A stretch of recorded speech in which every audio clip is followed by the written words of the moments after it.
core programming is exhibitions, public programming, and upstairs we have our artist residency program. So if you have any curiosity about artists practicing at, contemporary art at the intersection of myriad, different sectors, then definitely come back for open studios next month. There are a lot of opportunities to engage with the artists in residence as well as the artists participating in our programming and such. I'm not going to belabor this. Definitely hang out, find us afterwards if you have loads of questions, because I hope you do. And I'm just going to do one plug for our year-end fundraiser for Red Dot. That's a celebration of the work we do, of the artists that we exhibit and have on site. It's sort of themed as a Met Gala or parody of Met Gala, and the tickets are available on our website, so we hope you come dressed to the nines, as ridiculous or as comfortable as you want. Chelsea, do you want to say anything, or do you just want to wait? Just wait. We're going to wait. But again, we're open books, so if you have any questions about our programming or what else we do here, please. But otherwise, enjoy the wonderful program that Meacham's put on for you guys. Okay, thank you. Thank you, Charlotte and Chelsea. All right, just a few things. I just wanted to, also the Red Dot is my favorite event of the year. It is so much fun. Oh my gosh. So I know you're like, oh, well, she's an old lady, so now I'm not going to go. But I promise you, there's all cool kids and me. So just letting you know. So I just wanted to thank our our musical ensemble, which, let's see where they are. Matt, they made the high table. All right. Matt and Mike James, I appreciate them providing the music at the opening. Again, these are all just kind of donated time and activities. Tracy Poole for really helping organize as part of the social occasions. My unacknowledged Meacham assistant, Karen Babine, who has been, what can I do, what can I do? And I'm like, oh, well, actually, you can do something. And then Sarah Alarcon is over here at the book table. She is our paid student and Meacham assistant. And please, the books are available before, during, and after this event, and people are here to sign them. Andrea Yurubek, can you stand? There you are. You can see her back there. So she's our visiting writer, and I really hope that you'll buy her book of poetry. It's really cool. She did a fantastic reading, as everyone has, since she did hers Thursday. All right, let's get started.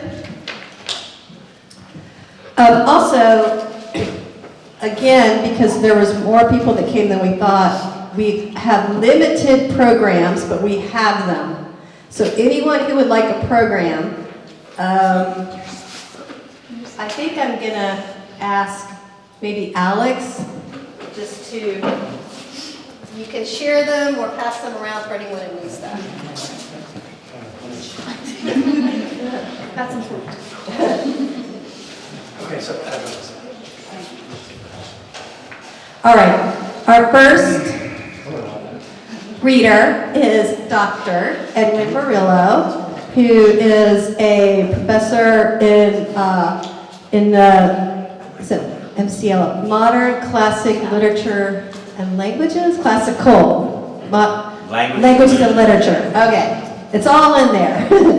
And I've gotten to know him the past couple of years through several events, and he's helped us out with a few Meacham things, I think, last year, too. So I'm excited to have him read. He's the director of Latin American Studies Program and coordinates the Costa Rica Study Abroad Program. His short story collection, Midnight Vallenato, was published by Floricanto Press, and his Latin America and Existentialism, and I went to his talk when this book came out, and it was amazing, is available through the University of Wales Press. So I think a bunch of Dr. Murillo's students are here, so please give a big shout out to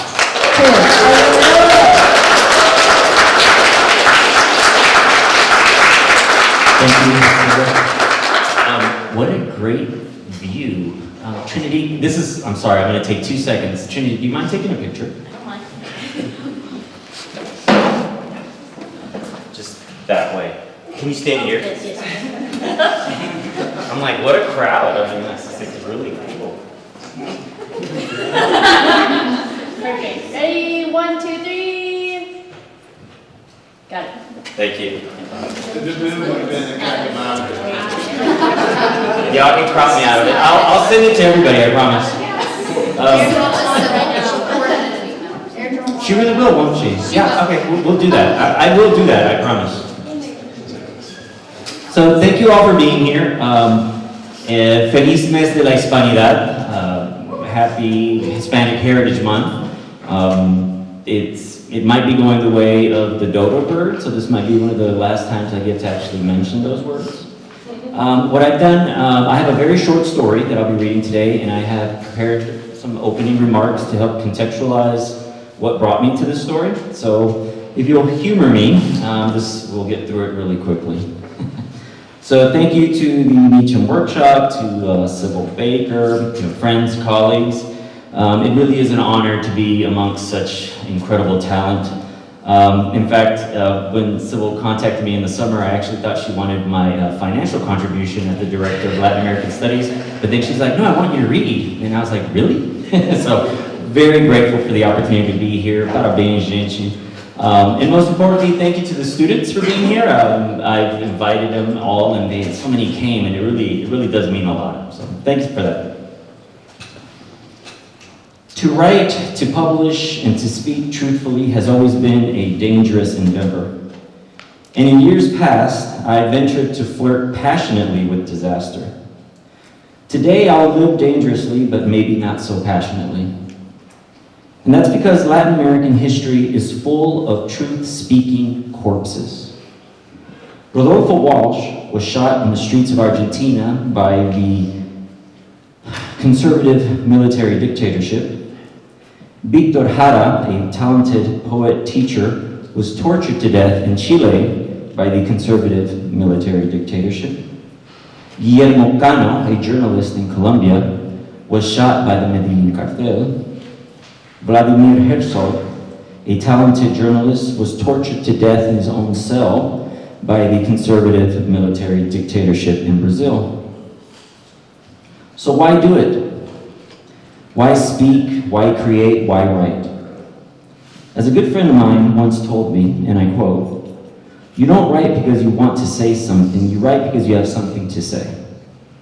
Simply put, yes. What I have to say today first came to me in December of 2012, immediately after the Sandy Hook tragedy. Since then, what seems like an endless parade of tragedies keeps me writing. I write so my daughters might one day understand me better, where I stood and the footsteps I took. I write because I believe art captures our very best, like nothing else, even if that means reminding us all of our absolute worst. I write because I decided to make clear where I stand. And here again I am reminded of what another friend of mine once said, and I quote, "We must always take sides. Silence encourages the tormentor and never the tormented." I have chosen to side with the tormented. I have chosen to side with Walsh, with Jara, with Cano, with Herzog, and thousands more who have been silenced. Today I'll read Testamento, rooted in our time and inspired by a vallenato story of two friends in keeping promises to each other. My story is a way of keeping a promise to Walsh, to Jara, to Cano, and Herzog, and to my daughters, so they might know how dangerously I am still willing to live. Testamento. It's in English. Several short bursts, the first three louder than the others, momentarily muzzled the pounding of his heart. Pop, pop, pop.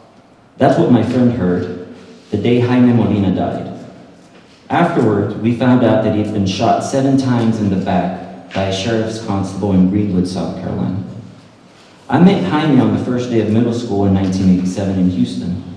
By then, he was a talented trumpet player, and I was just becoming comfortable with the thought of rhyming words.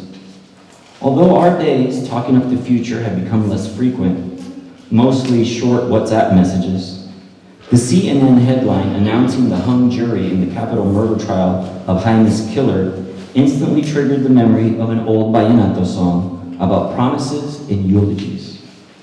Unfortunately, for both of us, the promises we made found us unprepared. In the retelling of the day's event, CNN stated that Jaime had been stopped for a broken taillight at around 9:30 in the morning. Jaime noticed the flashing red lights of the constable's patrol car at about the same time that he told his mother he called her. A chill from the small of his back raced up his spine. Something was off. Jaime glanced at the mirror and let out a quick "hueputa." At the trial, both prosecutors and defense attorneys provided different motives for Jaime's running. Neither side seems to be talking about my friend. The prosecution submits an exhibit, an anonymous phone video of Jaime's final moments. The defense objects. The video seems to be everywhere online. I sit at my desk, a complete coward. I think I see Jaime's silhouette, but I don't dare. I can only close my eyes because I know I'm a coward. Each wave of strength to push down on my index finger is met with equal force of fear. My hand rests uncomfortably over the touchpad. A solitary click, far in the distance it seems, brings me back. I hear labored breaths, so I open my eyes. On the screen, I can make out figures in the background standing close to each other. A chain-link fence, the transparent curtains for the action. The momentary excitement of seeing my friend gives way. It's obvious that the two figures are struggling with each other. A woman's voice in the background utters my words, "Oh God." The intensifying breathing is the soundtrack. I seem to mimic the uneven panting on screen. We sense that something is off.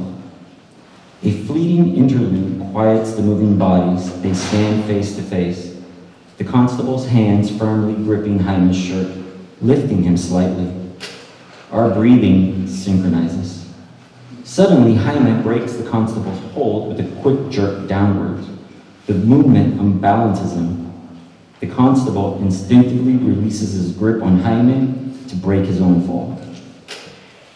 Freed, Jaime dug his left foot to push himself away from the constable. Jaime pivoted to his right. Adrenaline and excitement began to course through him.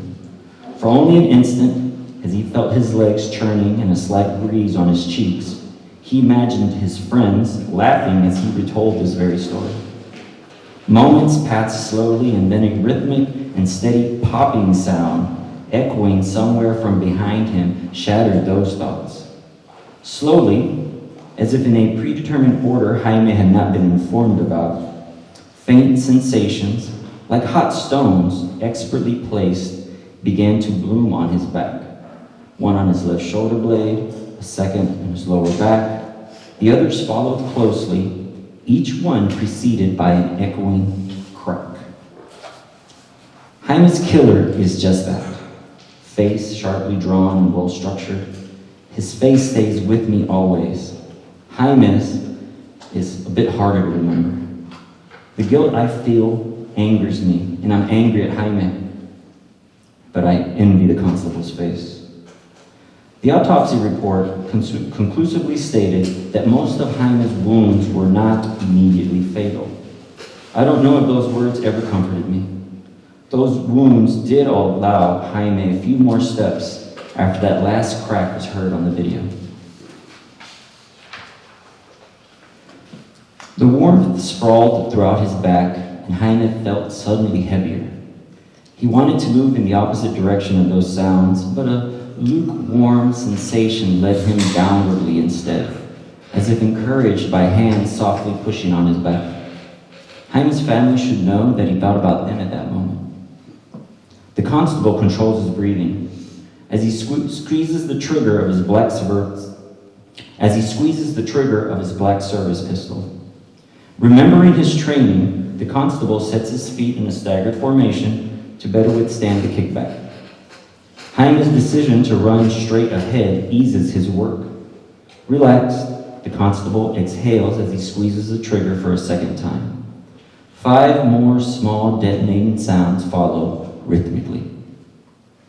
Jaime felt the late summer breeze on his body. The hot stones had grown hotter, but didn't bother him too much.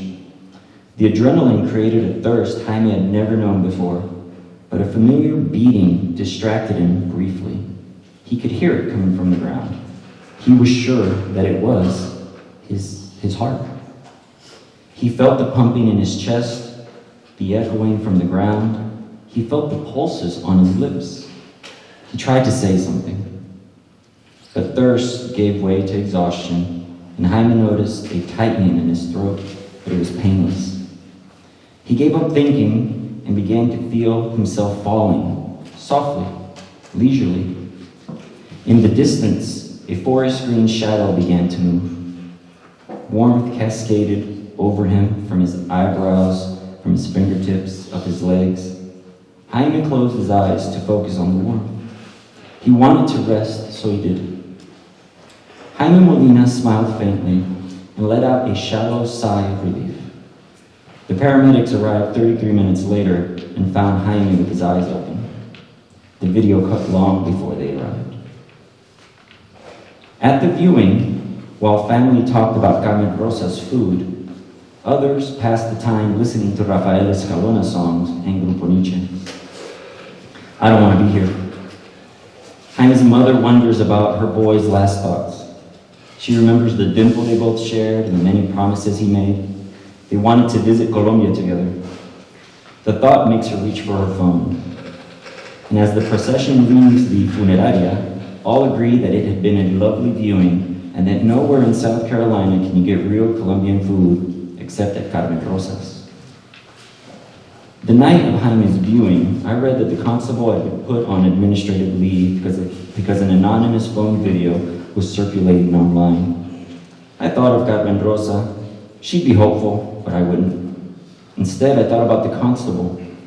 I wished him uneasy dreams, the same I had been having since Jaime's murder. But it was a stupid thought. The constable's only unease was with the voices arguing on screen, raging about the president's last-minute pardons. A few days before the trial, the sheriff of Dorchester County came to see his constable. They shook hands, as they always had, and with an unrepentant smile, the sheriff reassured his friend and asked him to imagine his first day back on the streets of Greenwood. Their hands still clasped firmly. The constable smiled faintly and allowed himself a deep sigh of relief. Abajo las dictaduras. Thank you so very much.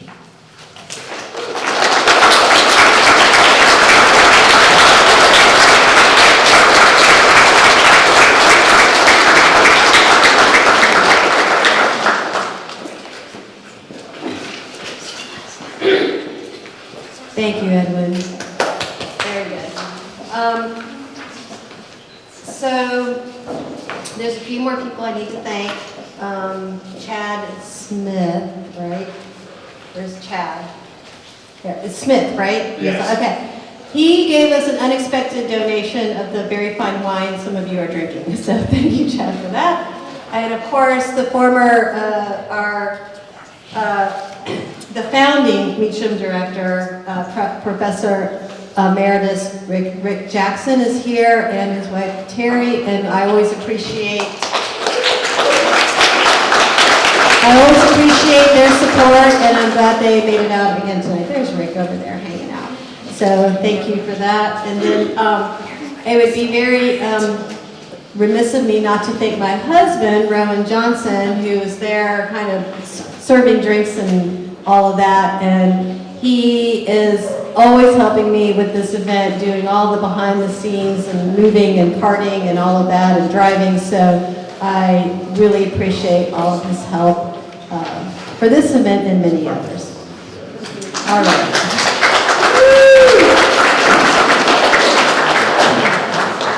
Luckily, if I pay him in food and drink, he's like happy. So. All right. Okay, next is Gwen Mullins. And Gwen's work has been selected for the Best Mystery Stories of the Year. I've often used that story in my creative writing classes. The students love it. And I love that we can get her sometimes to come to the class and talk about it. It's a fantastic story. Her writing has been featured in the Ohio Review, African American Review, The Bitter Southerner in Pink, among others. In 2021, she served as the writer in residence for the Karawoke Project. And Gwen is also very involved. She teaches at UTC and does a lot of work in the community. So, and with Narrative 4, which we have an exchange, the Narrative 4 exchange, she'll be helping to lead tomorrow. So I just am appreciative of all of her talents and all she does. So here's Gwen.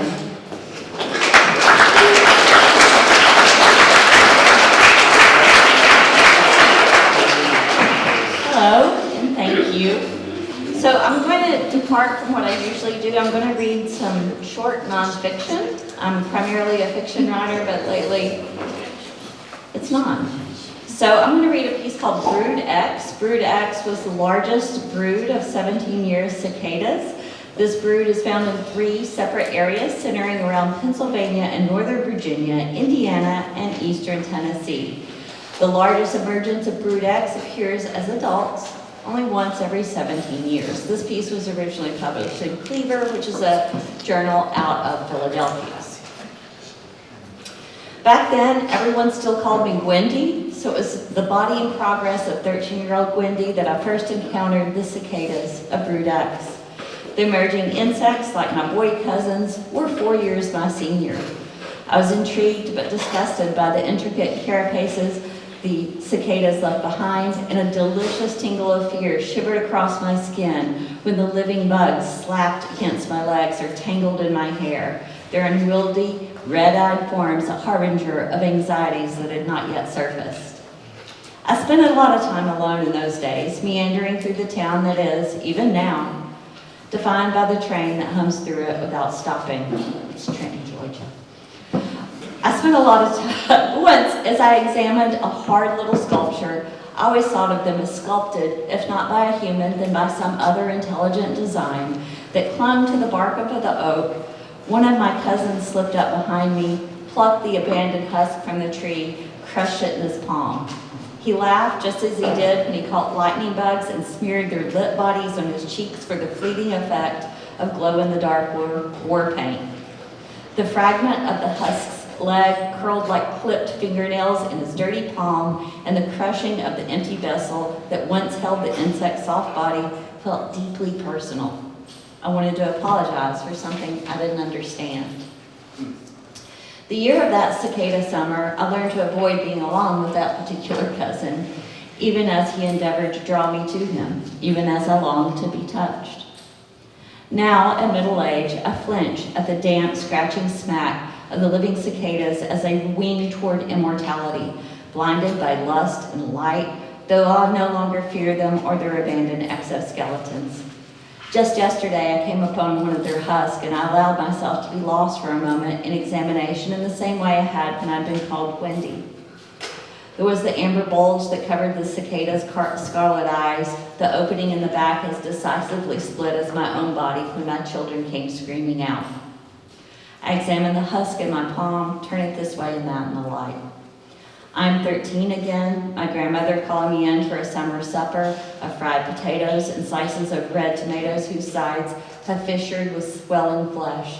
My hair is long and never quite clean, and I am as awkward and vulnerable as the cicadas before their wings have set and their new bodies have hardened. All through that summer, I sought out the absurd molts of the insects, collecting and marching their dry forms along the windowsill until my aunt, dustcloth in hand, let out a mild shriek at the sight of the cicada menagerie and swept them all into the trap. They carry germs, she insisted. I didn't tell her that my cousin Taffy Shea and I played with them, along with our Barbies and my discount store Dolly Parton doll. The brown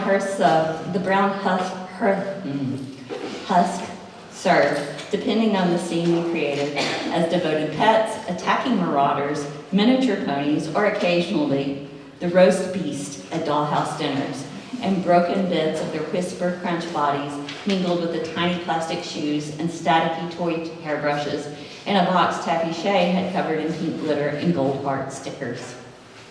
Something about the form of the dolls, with their perfect but sexless manufactured shapes, next to the bulging eyes and menacing foreclaws of the cicadas, made us delightfully uneasy, just like we felt when we examined a half-formed, bruised-eyed chick coiled inside the broken but bluely exquisite robin's egg.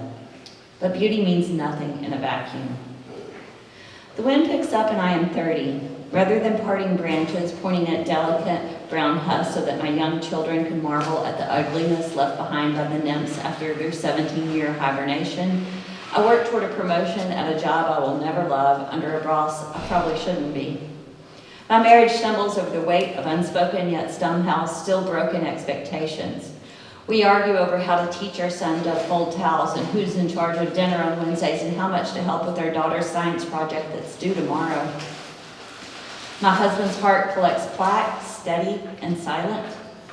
The screams of the cicadas echo the brooding in my own head, and I am consumed by fears of mediocrity and mortality, as if fear and loathing could make such human notions less menacing.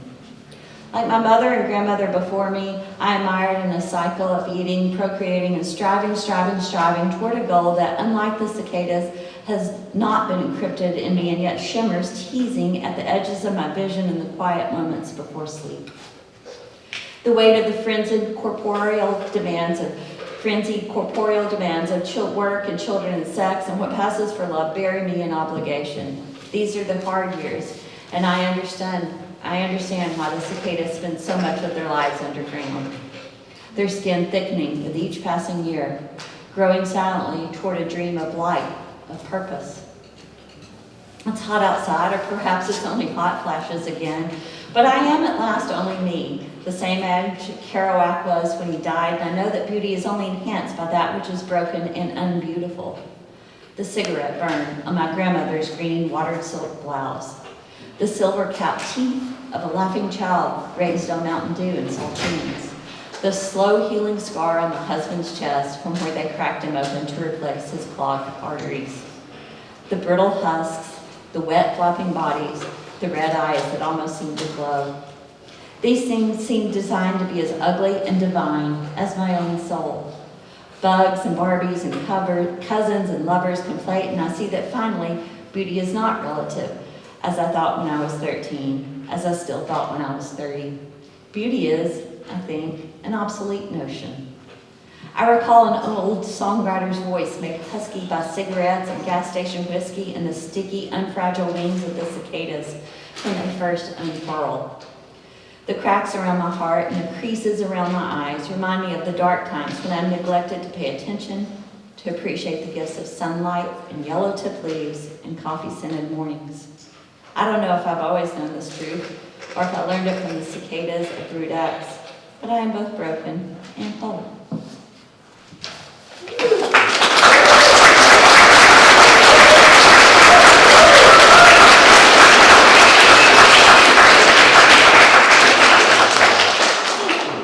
And the next is a short piece. It's called Sugar is Contraband. It's about it reflects on my experience. Tracy Poole actually introduced me to it, of working with some folks through the Tennessee Department of Corrections. The men, it's only men who seem to show up lately, pass their composition books forward. The Day Resource Center is plain but clean, the overhead lights pitiless, the dry erase markers perpetually in need of replacement. Since the program is part of the Tennessee Department of Corrections, an armed officer roams the hallways of an otherwise standard office building. The participants are nonviolent offenders, all recovering from addictions to a variety of pills, powders, liquids. The DRC offers classes, oversight, urine tests, job opportunities, but most of all, shortened sentences for those who make it through. Almost all were young, teenagers, when they first discovered the white silk bliss of disappearing. Now they're in their 20s, 40s, 60s, still trying to claw their way to tomorrow, then the next day. Survivors, all of them, one way or another. We have an hour each Monday morning to talk about writing.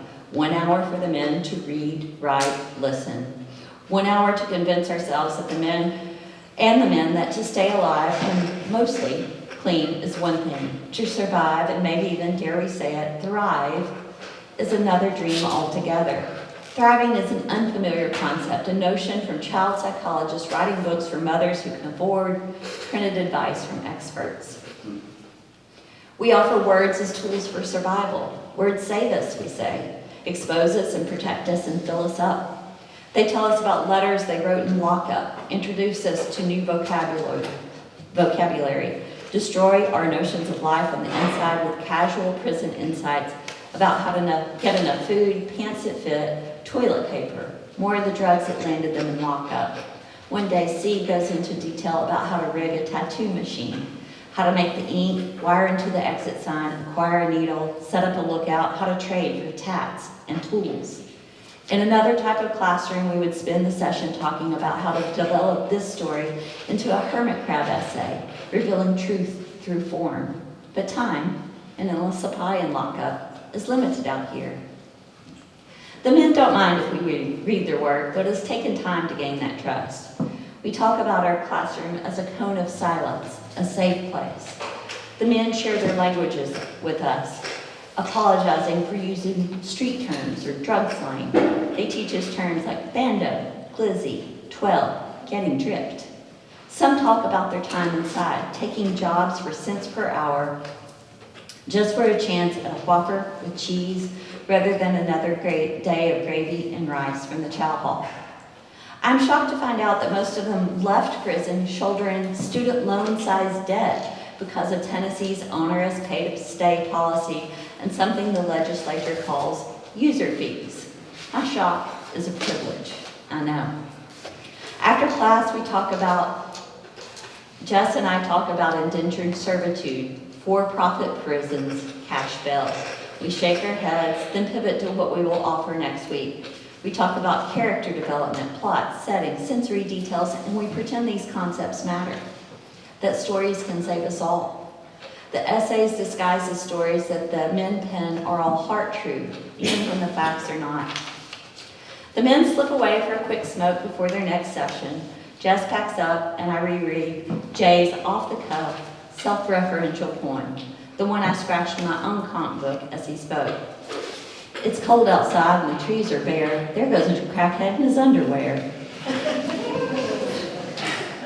Jay, with his neck tattoos and 2 kids in Georgia that he had to sneak across the state line to visit, locked up again for using, in a world where using was his first, best, only escape. I miss Jay and the others who didn't make it on the outside. The system was never designed to help them become free. The participants, not inmates, not students, in the program refrain from cursing around us. The ladies who set out comp books and let them pick any color they want. They have immediate opinions. Give me that purple one. I call green. I reckon I'll take a red one. Until we were instructed not to, we brought snacks to the center as a reward, an enticement for writing, because Monday mornings are hard for everyone, especially these men who work night shifts and odd hours, driving forklifts and stocking warehouses, wrapping chalupas at Taco Bell, gathering carts from the Walmart parking lot, debeaking chickens at the poultry plant. Jobs for felons are limiting, meant for baseline survival, if that. Back when we could bring sweets, one man would always snatch up the paydays, another sought Snickers. Everyone ate the Krispy Kreme. A little Monday morning sweets party for anyone who made it through the weekend sober. The sugar is, apparently, contraband, not necessary for survival. Despite what they told us in TDOC training about manipulation and shifts and convict behavior, I feel safe here, safer than I feel among men cloaked by their badges or flags, safer than I feel among men with stolen wealth, because isn't excess always taken rather than earned? The men here are trying, and often but not always, failing, to survive in broken systems with broken hearts and broken families. We offer words as plaster for the broken places, words as seeds trying to flourish in hard-packed ground, words as armor, balm, nourishment. Because, unlike ramen noodles and clean socks and pillows, words are free. Because, unlike dignity and the privilege of privacy, words cannot be taken away. The men here know better than I what it means to protect your own, to spill secrets only to bury them, to reprint and regress and repeat, to use any means necessary. even if it's only words on a page, to survive. We hand out the comp books each week to the men who are still free.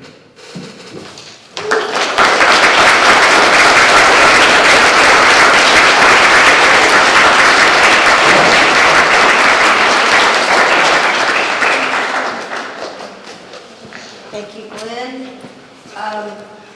These were left on the Thursday Roth reading room. If anyone has some missing some glasses, if not, we'll have to make some decisions about what to do with them on Monday. I think turn them in somewhere at UTC. But if you know anyone who's, to me they look like their prescription glasses. So if you hear of anyone that maybe lost some prescription glasses at the Thursday reading, please let me know. All right, our last reader is Jared Steinman, who, woo! There's Jared. I'm here. Okay. There he is. So Jared, I was just thinking about it. So Jared was a freshman in my honors class it must have been fall of 2016, so 9 years ago, when our current president was first elected. So I remember that period with this class when he was a freshman, and I've been privileged he was a really cool guy even back then, and just to see all the cool stuff he's done since then, and I'm glad I just feel privileged that he's still in my life in some way, as are some of the other former students here. Aaliyah, and then of course I have some former Meacham assistants. Marion she was here, she was my assistant a couple years ago, so I'm just happy to see these people, these faces returning. It's wonderful to see. All right, Jared Steinman is a Chattanooga native, and I should say he's the one, if you liked the chai latte, that's his mother's company, correct? Yeah. Yes. So, is a Chattanooga native and proud graduate of UTC's creative writing program. Woo!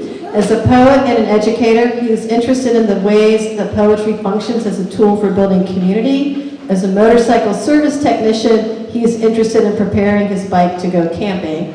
What he doesn't say here is that he was a Fulbright scholar in Mexico and translated a book of poems for Walnut Street Publishing, which is Chattanooga's community-based publisher. They've got a lot of the books here. I'm really excited with a lot of the work they're doing. I think these days it's really important to go back to community, local presses, and Walnut Street Publishing will be giving a panel tomorrow, which Jerry will also be on, and some of the work they're doing. So, without further ado, here's Jared.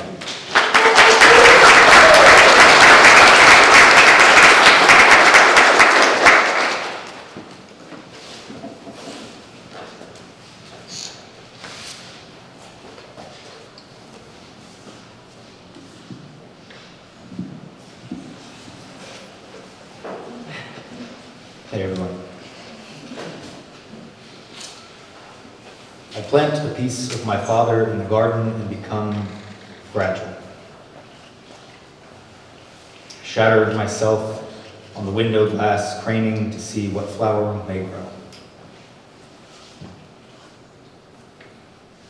Before I start for real, I want to say that Meacham was really formative for me as a creative writing student at UTC. This opportunity to meet writers from around the country and the world and interact with them in a casual setting made me who I am today as a creative and as a teacher, and I'm really proud to be here today. Thank you, Sybil, for inviting me back in this format.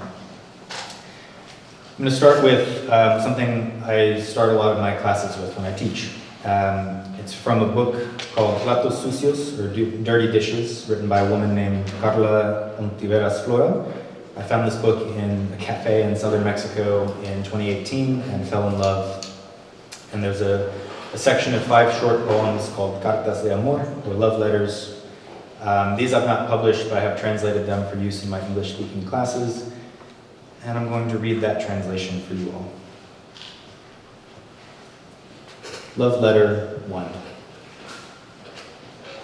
May the sounds all pierce your teeth like a dentist's file, and memory fill you with rust, with rotten smells and broken words. Love letter 2. May a spider's legs sprout from each of your pores. May you eat only stale playing cards, and may sleep reduce you like a steamroller to the thickness of your portrait. Love letter 3. May the street lamps kick you from their light. May an irresistible mania compel you to kneel before towers of garbage, and may this city's every inhabitant mistake you for a piss hole.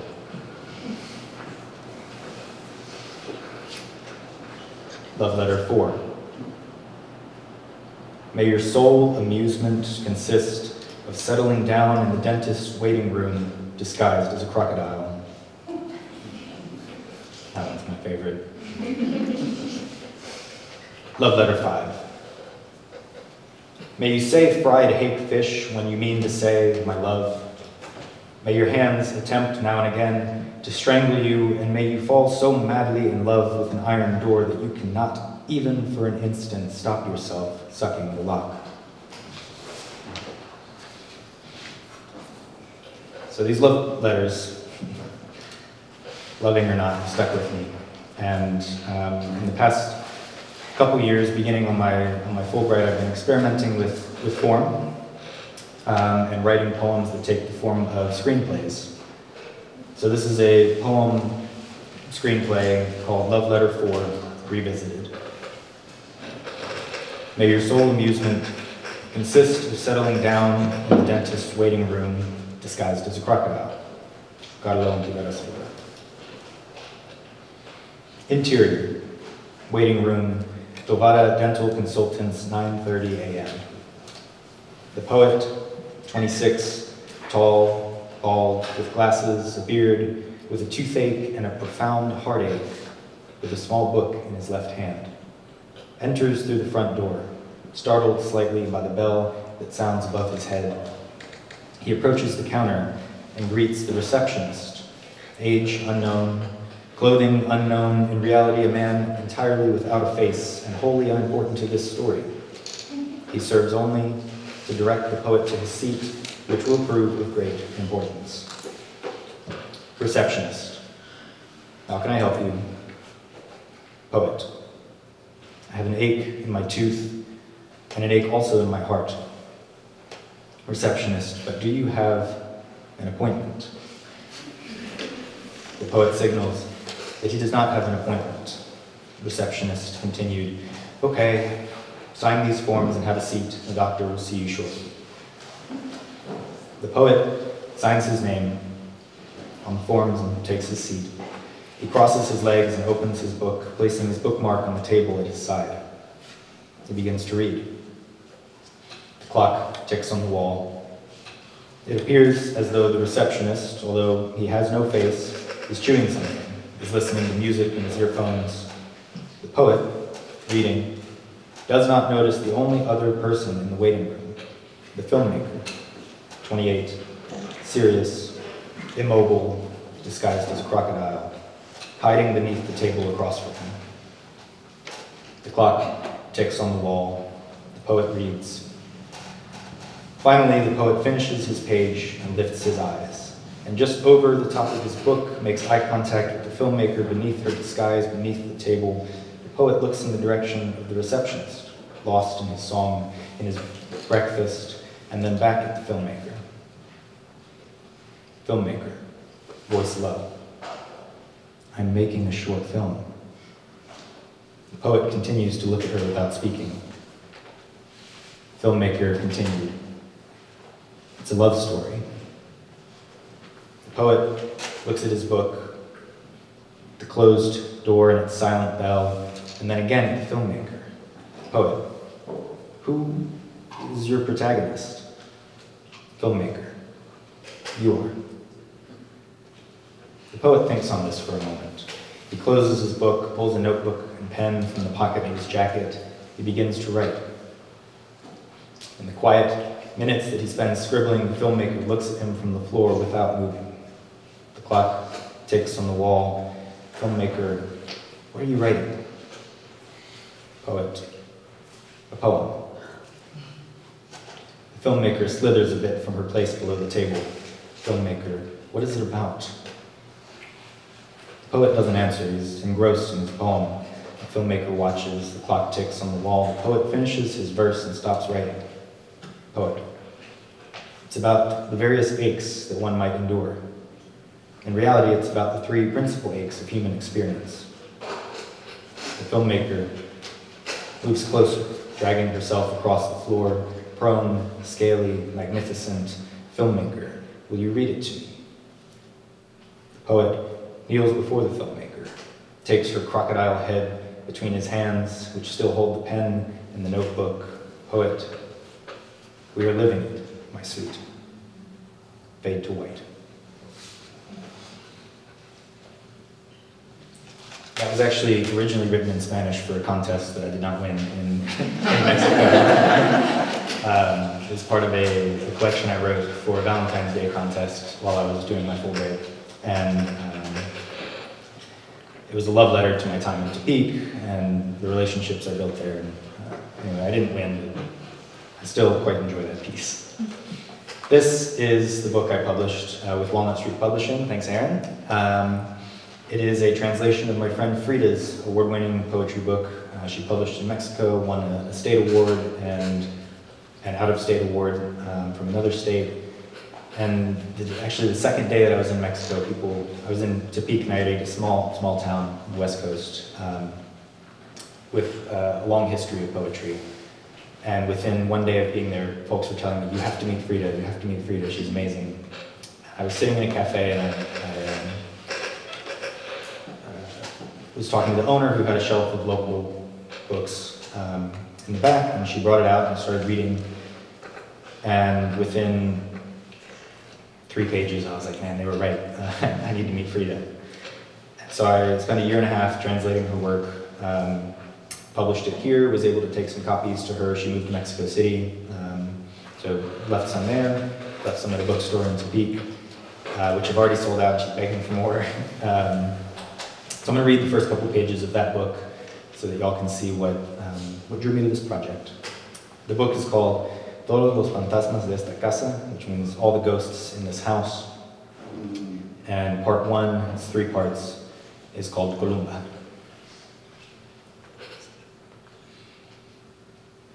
My mother gave me a body, quickly undone, skin splintered, settling in the corners of our house. In time, blood from my hips also ran, and I knew to say goodbye by the parting waters. I wept in silence for my disintegration. I grew accustomed to letting go of all which came my way. I toyed with the reflection of this body and found it dark, unfamiliar, dry. The air conditioner growl tears me from sleep. In this scene, I'm reading a book and I notice on the other side of the room how a tiny spider longs to weave something. She scales my walls, which are immense, grander and whiter than the apartment itself, and I think her not so confined in this cube, her whole world wide and damp and noisy. This is what got me. I dreamt of my father and for a moment undied his death. We were sharing breakfast while he recounted the story of that night. It's a moment I remember well, because a glass of juice slipped from my hands and the crystal scattered throughout the house. A dog howled until I woke, and Papa never finished his tale. In the end, it matters not. I am certain that in some other plane, someone is drinking their glass of water while the dream world laughs. I am certain that their families remain whole. I wear my mother's sorrow on my face. I inspect this body in the bathroom crystal and find only my mother's sorrow. Nude, at the precise moment of making love, I picture my mother in youth, purse of illusions emptied by time. In spite of her wailing, the neighborhood widow smiles. She turns up her music. The The sorrow lives on, and so much is hidden in the reef of her body. So there's a lot more in here. I highly encourage you to purchase this book. 100% of the profits are going back to Frida in Mexico. It means a lot more to her in pesos than to me in dollars, and Fulbright paid me to do this work. So if you purchase this today, it's $15, and you're supporting a local artist in Tepic Nayarit. So to finish, I've got a bit of a longer poem. An extra blank page. This is, it's called White Almond, or An Unexpected Ode to My Mother. It's a poem in 4 parts, exploring the ways that scent, the sense of smell, is connected to our sense of love. 1. Hand soap. A lover, prior to taking me into her lap on a chair beside her bedroom window open to the lake and the sounds of Oakland night, walks me through a wide, dark door across the bay. A narrow, dark bar where she pays for my drink, and we spend a while looking at one another. Looking hard at the poem hung on the dark wall, looking at ourselves and laughing. She pays for my second drink. When the floor tilts, it is only slightly, and such that I slide to my left, down the bench and closer to her skin. On the train, I settle into her neck just beneath her ear. I look at her hands on her thighs. She takes me into her lap, naked, beside her open bedroom window, her chair cradling us like a prize, the lake and a sideways view of the neighbors' balconies, of the neighbors' flat, dark windows. I bend again to her neck, teeth beneath her ear. I look at her hands on my thighs. The room tilts. We slide to the floor. We hum along with these soft Oakland sounds. We hang poems on the breeze, which has entered through the window and conspires with the sweat on our skin, and we shiver. And we pull the blankets from her bed and pile them high. But I've forgotten to mention the best, the most important part. In the bar, I finish my second drink. I slow step down the stairs to the restroom where I piss, stand before myself in the mirror a while. The hand soap dispenser dispenses hand soap, the silvery pink that overwhelms me, and I slow step back up the stairs with the soap still in my palm, and I hold it up for her and I say, "This is the soap, the one I cannot name. Don't you smell it? Isn't it wonderful?" 2. Candle wax. Alone in this house, the shower head thrums like a broad leaf in a hot rain. And the lavender curtain flickers, quiet candle lightning. My eyelids close beneath my fingertips. My chest hair parts around my fingertips. My knees fold. The rain runs from my skull's edges as from a broad leaf. My flowers weeping, wind breath whistling through these branches, and the steam smells of white almond. 3. Oil. To the delight of winged invertebrates, crocodiles cry when they eat. Rachel Newer, Smithsonian Magazine. The unionization of mollusks, inevitable, violent, and the politics of water, wet, and the giants hiding, practicing guerrilla warfare satirically among the garden daisies, weary, tearful, and the summer, heaving, and the endless plot crushing, and you and I, animal, and you and I, cackling, heaving, who rolled about the hotel lobby carpet, foaming, joyfully drowned in the hotel pool, tepid, thrice, who read aloud amid hotel blankets, hiding, until our skin touched, once, satirically, and your ribs, weary, and my palms shining, oil, almond, and you, tearful, Cayman, and I, tear-drunk, butterfly.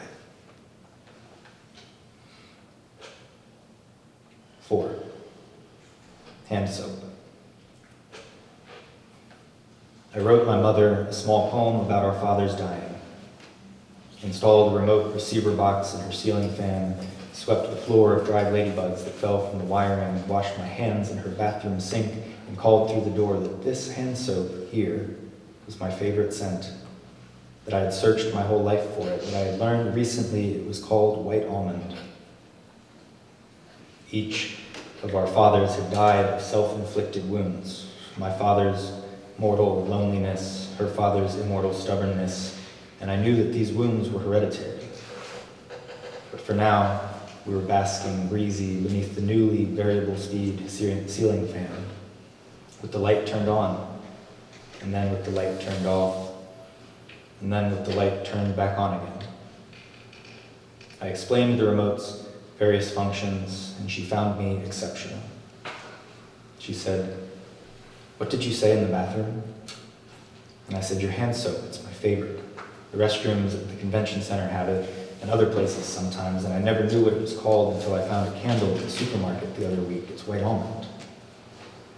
She turned the fan speed higher and said, "I know.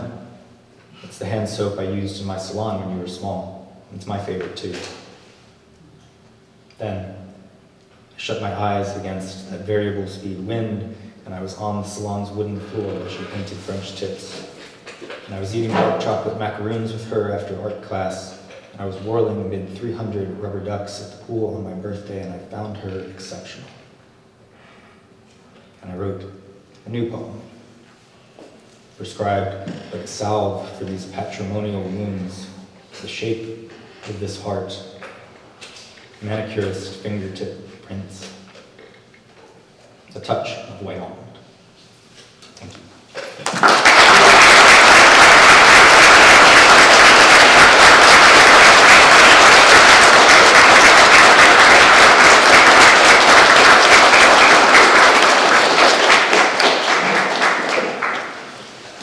Wow, thanks all three of you for an incredible reading. I just wanted to, I have a few things I wanted to say. I just wanted to give a round of applause to all of our Meacham writers. If you can just stand up so people can see you if you want to talk to them. Just a reminder, a lot of the books are on sale. And I just wanted to say first real quickly, tomorrow we have the Walnut Street Publishing panel from 10 to 11. Those of you who signed up for conferences, we've been in touch with you already.